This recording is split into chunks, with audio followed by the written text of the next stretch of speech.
so much for coming. Give me a cheer if you're here. That's great.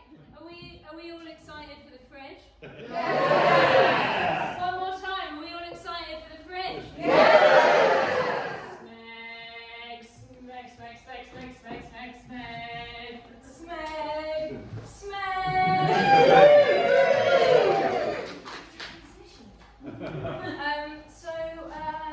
hi. I'm going to pretend I don't know who you are. I know everyone here. What's your name? I'm Smeg. It's really nice to meet you. Have you had anything to eat today? I had some chicken nuggets earlier. You had some chicken nuggets. Aren't you vegetarian?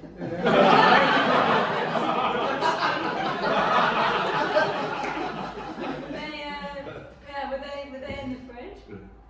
They were, yes. Fantastic. Hi. Hello. I'm not sure if I do know who you are. What's your name? My name's Dario. Dario, lovely to meet you. My name's Smeg. Have you had anything to eat today? I have. What have you eaten? I have a banh mi. A banh mi? Banh mi. What's that? It's a baguette with like Vietnamese meat inside. Fantastic. This is the problem with crowd work. I've got no idea what to do. Did you have a nice time?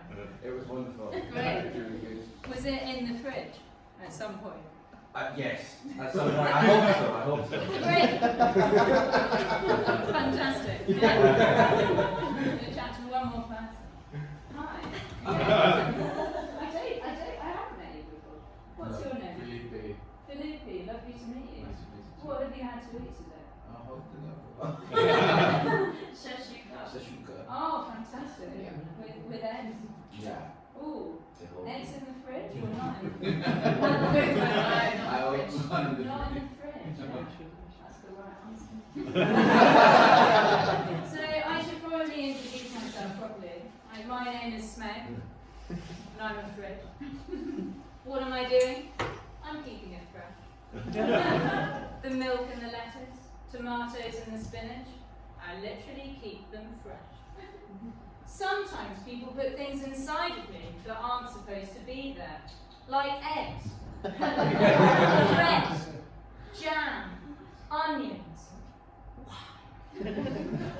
It's a waste of my time.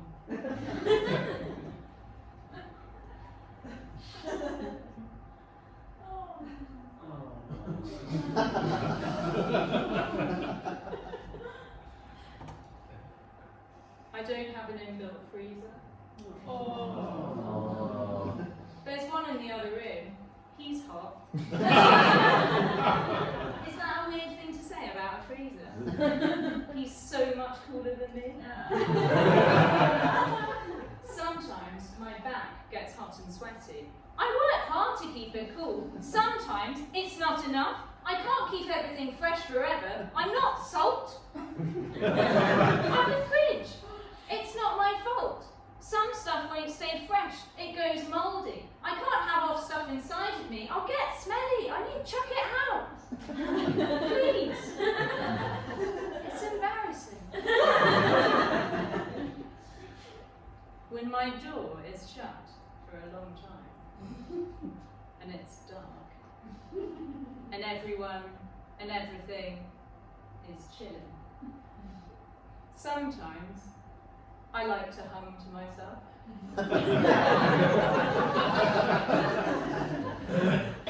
In random, unexpected bursts.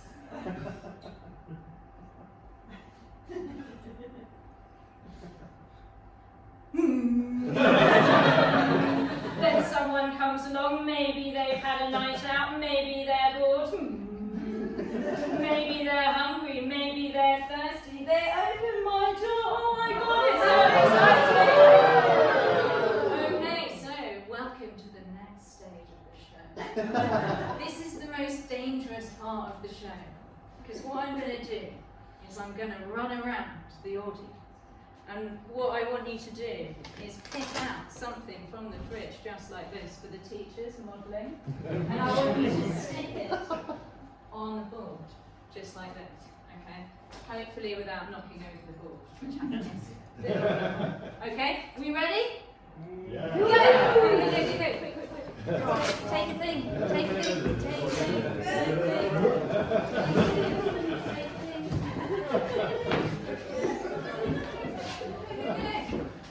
One more.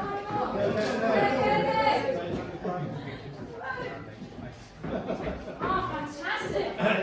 Hey, that's great, okay.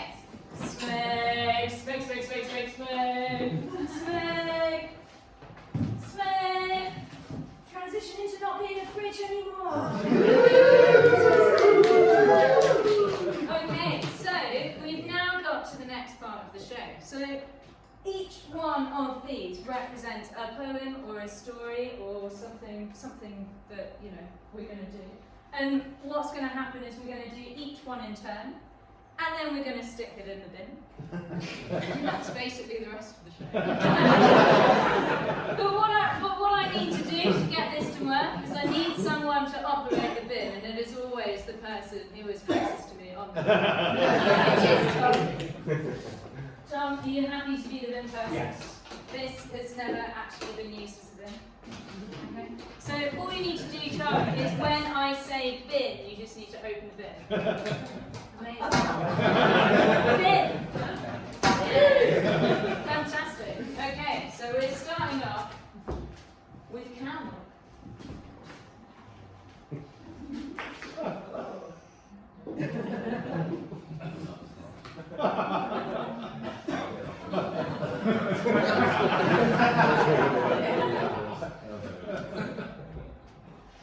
Alright everyone, how are we doing today? So my name is Daisy, and I'm a dairy cow. Now I know why all of you are here, because you know I'm such an entrepreneurial cow, and you want to hear all about my jewellery business. But what I want to do before I do that is I want to tell you a little story. It's quite a sad story about my life growing up as a young heifer on a pasture. Anyone else here grow up on a pasture? No? Waiting for the day when someone says yes. We just think that would be quite fun. Well, I know you may not have grown up on a pasture, but can you move? That's a pretty good move. Alright, so now we know that we can move. What I want to teach you is something that's known as a move on cue. So when I point my hooves at you, that's when I want you to move. Alright? Does that make sense? So first of all, I'll move, and then you move. Give it a go. Move. Move. That's fantastic. Great. We ready for my very sad story about my life growing up? Yeah. Alright? A bird I met once said to me, say moo. Moo. You mind if I can talk to you? Moo. Moo. Of all the heifers I've ever seen, looking into your eyes, it's like a dream. There's some nice looking grass right by that tree. Would you like to chew the cud with me? Say moo. Moo. I said all right, I mean there weren't much else to do. So we went along and we chewed some grass, moo. Moo. Then some flies started flapping around my butt, so I flicks them away with my tail, and he says, ooh, you've got a lovely tail. Moo. Moo. Now when he says that, I bats my eyes. One of my stomachs fills up with butterflies, and a pat flops out of his backside. Say moo.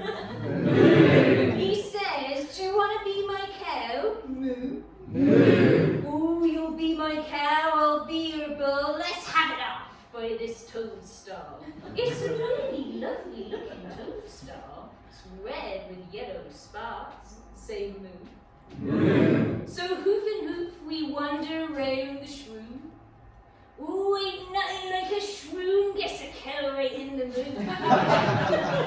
His curly horns, they gleamed and shined, and his nose ring did look very nice. Say moo.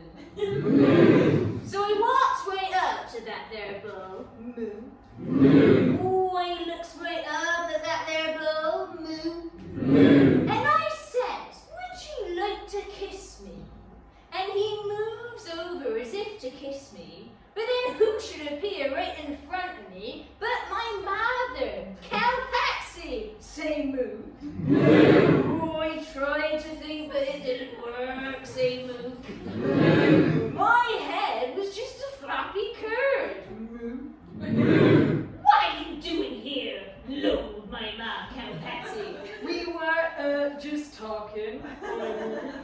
Buy that toaster? Oh, you never!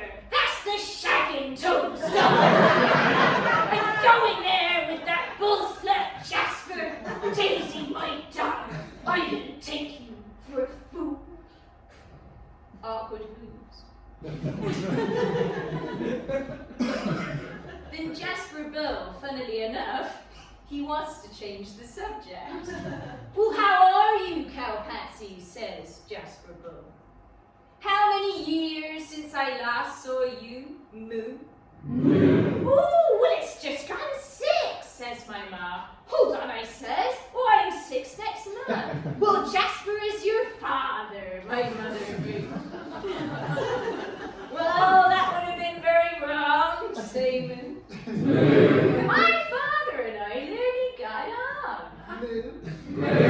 Jasper Bull says I should understand, since he's the only bull that's on the land. It's really, he says, not that bad, or he says it is. You are my dad. So I hopped the fence and I ran and ran, saying moo. Moo. That was fantastic, moo, and leave it up for you.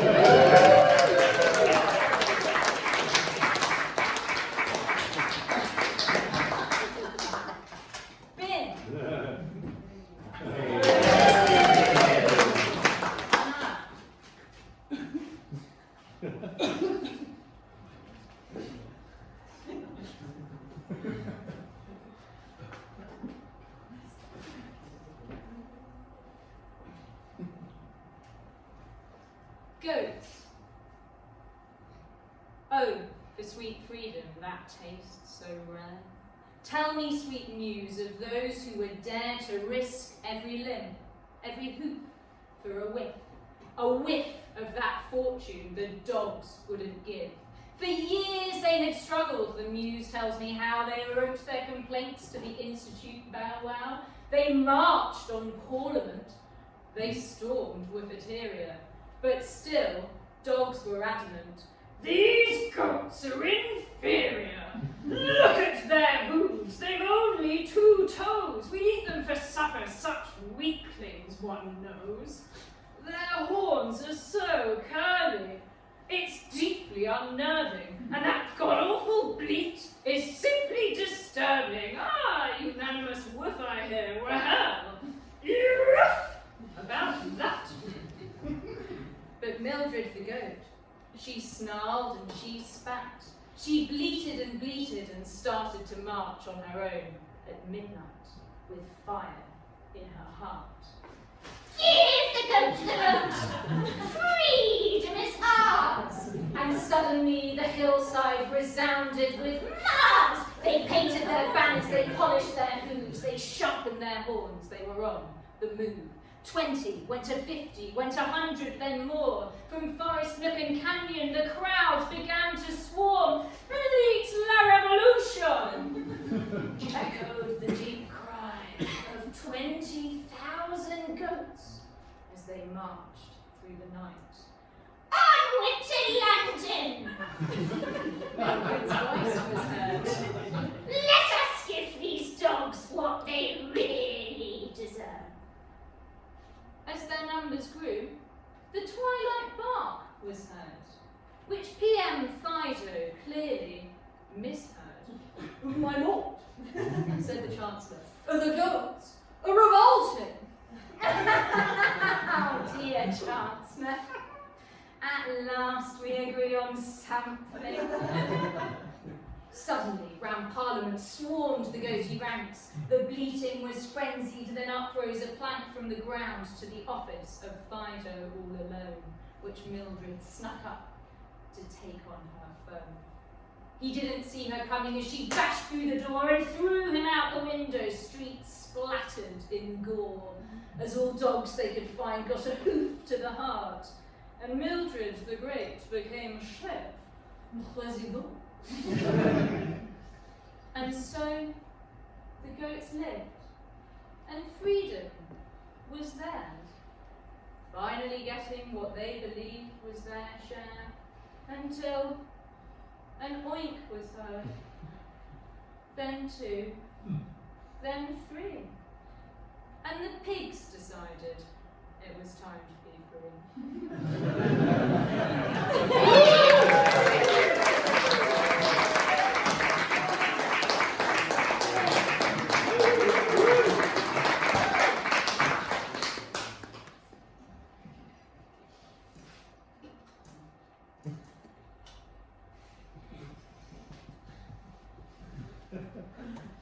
So, I've been thinking about cafetières for a while. Because I realised that a cafetière is a beaker on its way to a sex party. It's wearing a harness.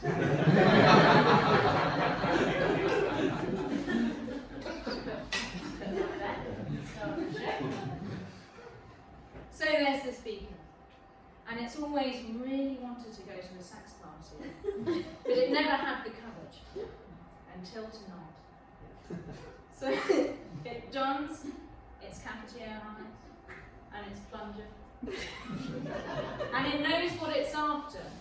It wants to get filled up with hot water by a big steamy kettle.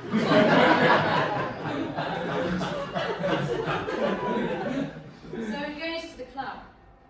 And in the club, there are a lot of other receptacles. There's a cup of soup, there's a pot noodle, there's a mug, and there's this teapot. You know, rosy cheeks, shiny spout, very svelte. Teapot and the cafetière start chatting. The teapot has a few comments to make about some of the outfit. Obviously, the cafetière has made a big effort with its harness. The teapot, well, I've got my little hat.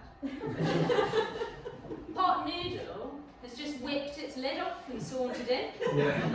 Slut. Cafetière's secretly a little bit jealous. But they're all chatting and they're having a nice time, but they're all there for one thing, and that's the kettle. So the kettle arrives, wearing a boiler suit,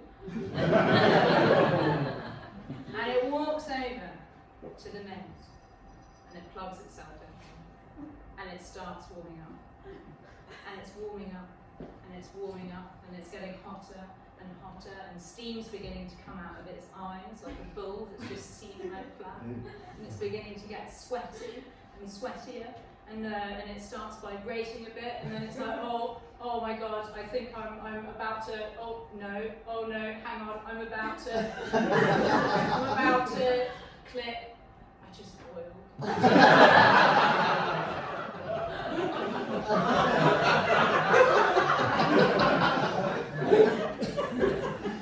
All receptacles, they gather around and they pot noodle is first, obviously. Cafetière is a little bit nervous, you know, it's his first time.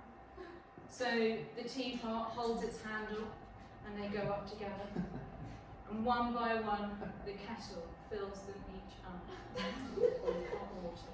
And they breathe their tits on. And the kettle takes a step back and surveys the slip. On the one hand, it's really happy, it's just boiled. And it's made a lot of receptacles have a great time. But it now feels kind of empty and drained. And it doesn't really know what it's supposed to say. So it just, you know, it skulks off, probably goes and chats to the toaster. I don't know, I live alone. But eventually it gets to the end of the night. And the teapot and the cafetière decide to share a cab back to Teapot's cupboard. I mean, cabs are expensive.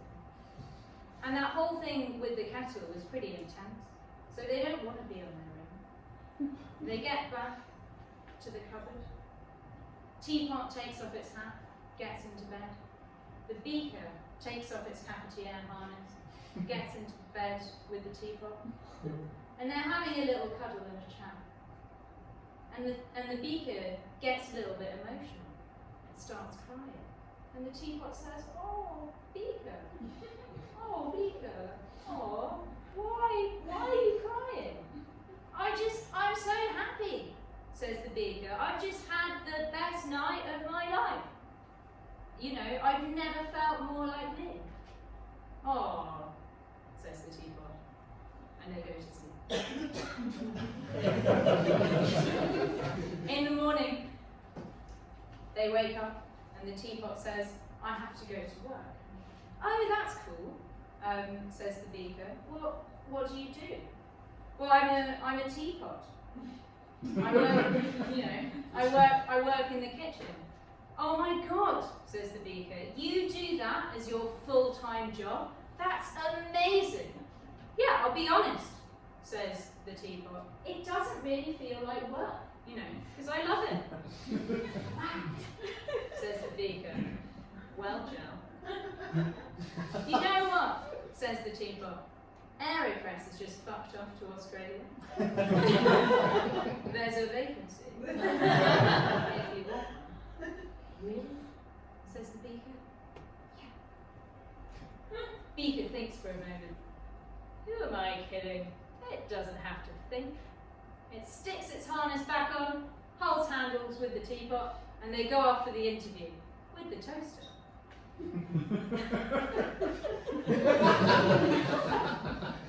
Toaster wasn't a throwaway. Toaster's number one. It smashes its interview, which is impressive, I think, given that it was on such a come down from life. But there you'll see it, each and every day, working hard or hardly working, brewing its tits off in the kitchen. And that is the story of how the Beaker became the cafetiere.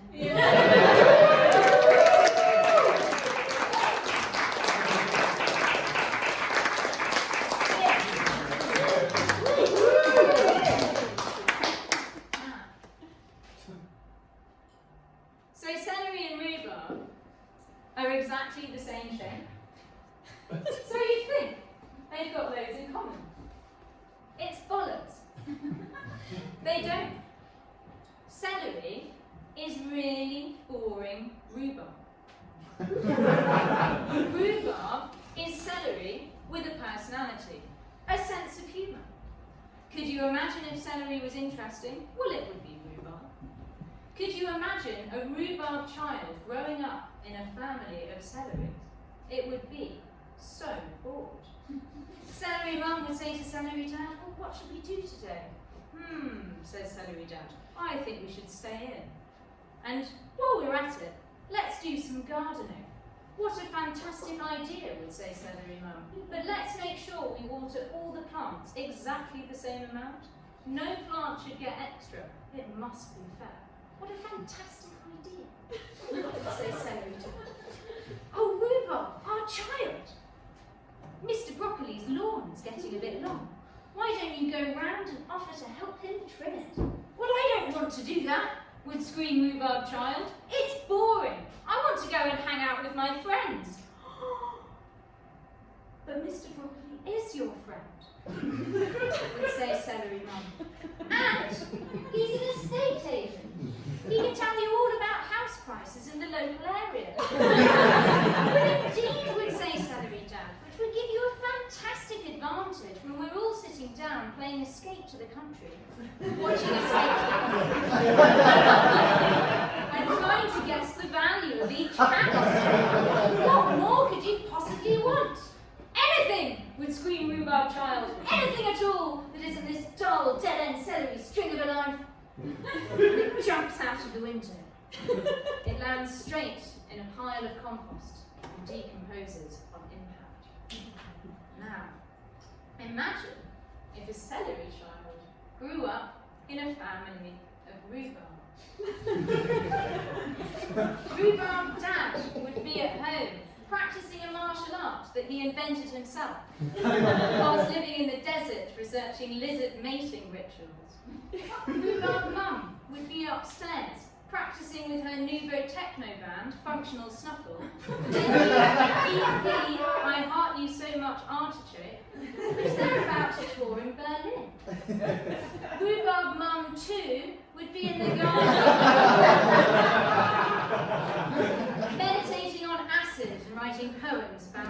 fast. Rhubarb Dad 2 would be challenging Rhubarb Dad 3 to a fire eating competition after they've just doused each other in petrol. Celery Child goes to switch on the TV. It just wants to watch Find It, Fix It, Flog It.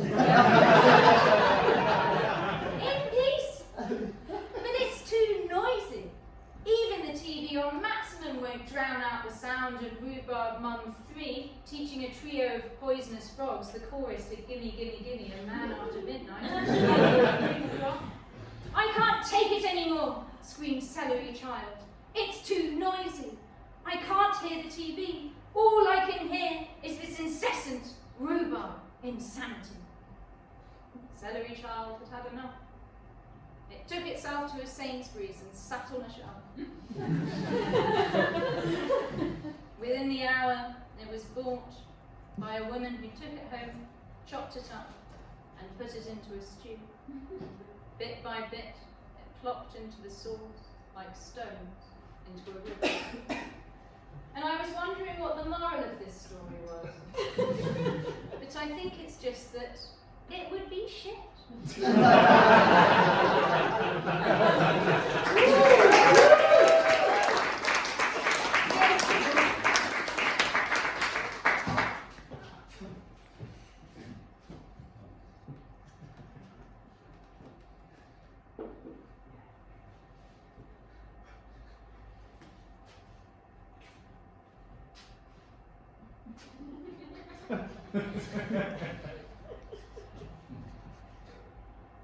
Hiya, I'm a tomato. I go well in salads with cucumber, lettuce, peppers and potatoes. These are my friends and this is my home because I'm a vegetable. A lot of other vegetables like pointing out, when we're chilling in the fridge, in the vegetable section. But due to the way my seeds are inside of me, developed from a plant-based ovary, that I am, and always have been, and always will be, a fruit. I'm not a fruit.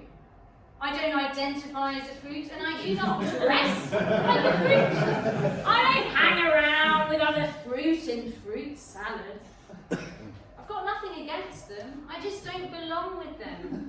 They don't suit me. I feel completely safe. But it's not even just the vegetables that give me shit. Some of the fruit, they think I'm sick. The apple is the worst. Conservative to the core. Rejected me completely when I said I couldn't be a fruit anymore. Oh, hello! Bramley apple. Welcome everybody to our annual fruit convention. Now we've had the test results back, and I can confirm that the tomato does have seeds in its tummy, meaning that biologically it is a fruit, regardless of what it says. Now, what are we going to do about all of this? Granny Smith?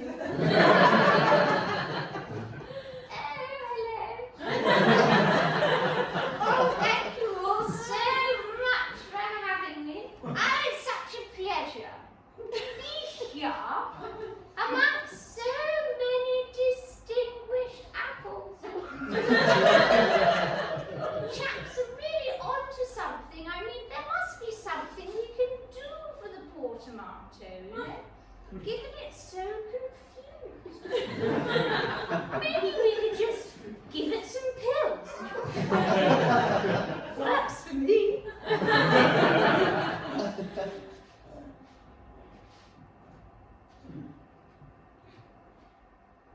See what I mean? Fucking fruit tree, aren't you?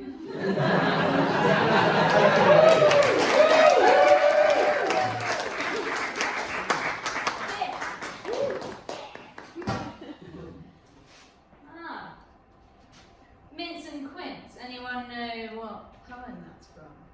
Who goes on about mince and quince? Owl and the Pussycat.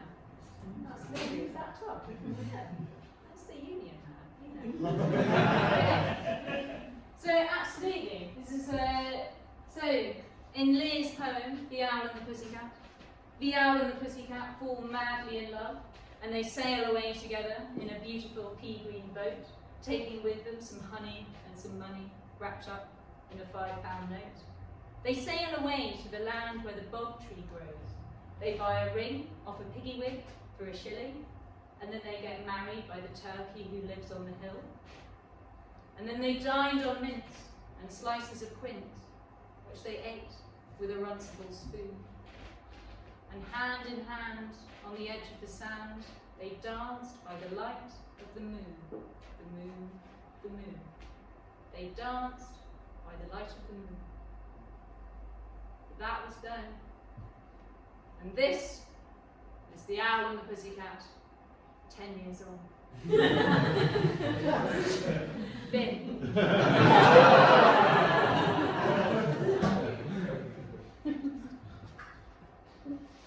The Owl and the Pussycat, 10 years on, are not in marital bliss, it seems. While Pussy's out wooing, old Owl is a-cooing, "Where is that tomcat of my dreams?" The Owl stares up at the stars above as he shivers alone in his room. "Oh, lovely Pussy, oh Pussy, my love, I'm so lonely, come back to me soon, me soon, me soon.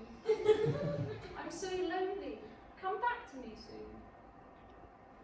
Puss thinks not of the owl. He's out on the prowl, in a bar in the depths of Soho. He guzzles on nip to loosen his hips as he pays for a Robin's Bordeaux. After downing two, they get off in the loo. Then Puss melts in shame for his wrong, and all gasps as he saw when he glanced at his paw. "My ring, oh my God, where's it gone?" "It gone, it gone. My ring, oh my God, where's it gone? Oh, you fairest of owls, I've hurt you most foul. I get out," screeched the owl, "dirty mog." And the pussy he loved, he reluctantly shoved out the door, which he slammed as he sobbed. After months of pining, Ben and Jerry's, and whining, Badger forced him out on a blind date. Now one look at this fox, auburn locks and white socks. He knew he had found his soulmate, soulmate, soulmate. He knew he had found his soulmate. Or had he? Because it was a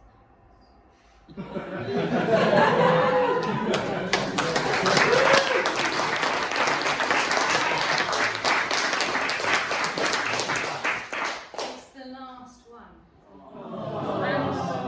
And the last one is a wonderful excuse for some audience participation.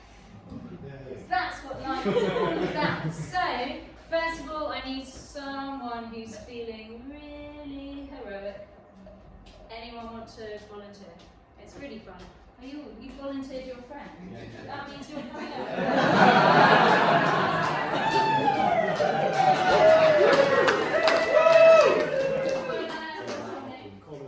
Connor, lovely to meet you. You are going to be playing my teddy bear.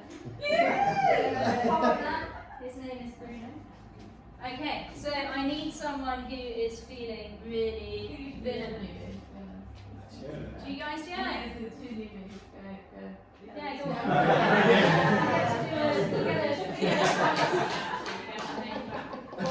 What's your name? Callum. Callum. Okay, don't reveal yourself. Okay. So, this is a story about my teddy bear, or teddy bear that is a dog. Did you say teddy dog?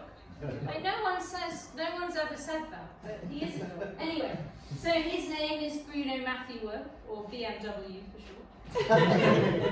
And because he's a hero, and this is his epic story, he gets a refrain. So when I say our hero Bruno Matthew Wolf, I want everyone to say Bruno Matthew Wolf. Should we give it a go? Our hero Bruno Matthew Wolf. Bruno Matthew Wolf. Sing his name out through the skies, our hero with 2 beads for eyes. Fur once was brown, is now worn grey. He keeps those dastardly beasts at bay. For slashes he those fiends so quick, when armoured with a cocktail stick. So sing his name out through the roof, our hero Bruno Matthew Worth. Bruno Matthew Worth. Feel free to act, by the way.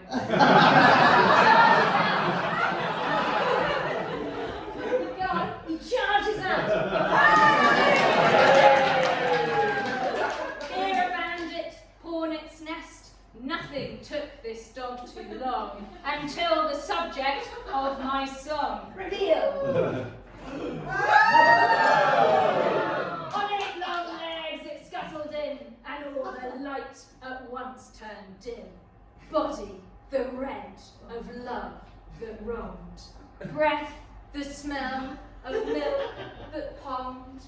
A bogey green nose overhangs, a mouth of 1,000 swirling fangs. Now, who will slay this beastly monster? Sing his name with all your luster. Our hero, Bruno Matthew Worth. Bruno Matthew Worth. This is our fight scene, so you stand about there. Okay. Almost as soon as my story began, a web shot out from Beastie's bum. Choose your web. Who makes slashes with his cocktail stick?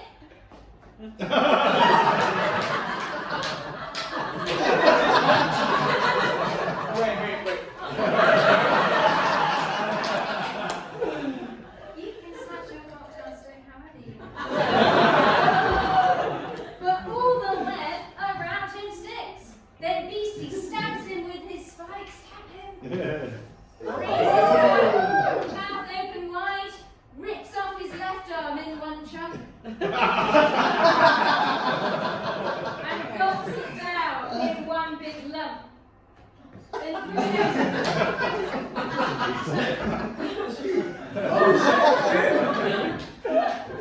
you just ate his arm. You're doing fine. Then Bruno's arm bleeds beads and fluff. But do you think our hero's stuffed? Get it? Because he's a teddy. A pitiful cry, repeat after me. I've lost. I've lost. It's over. It's over. Maybe it's time I just rolled over. Maybe it's time I've just rolled over.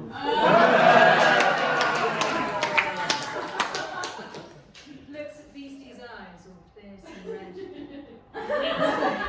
It's to slay him dead. But we can't allow that to happen. Because he's the hero of our story. So we need some divine intervention. Divine intervention, quick! Suddenly, a bluebird flew straight down and slashed the beastie on his crown. Slash the beastie. It dropped our hero to the ground, and quickly his cocktail stick he found and stabbed the beastie in the belly. And out came all the beastie and so our hero stands up tall, the noblest teddy of them all. So sing his name, for you are able to thread it through 1,000 fables. Our hero, Bruno Matthew Worth. Bruno Matthew Worth. Give it up for the actors.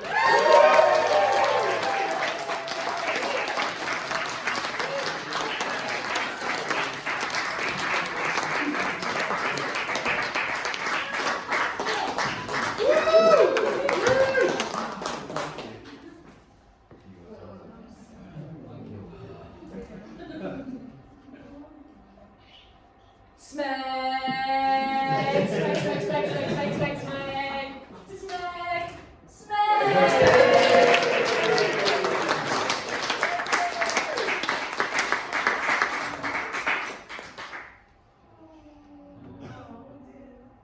I'm empty.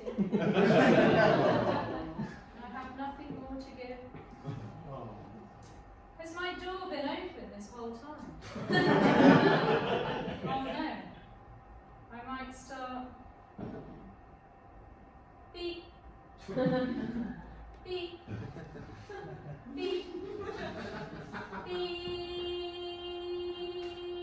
You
captured it all. Yeah, they're all sort of top of their game.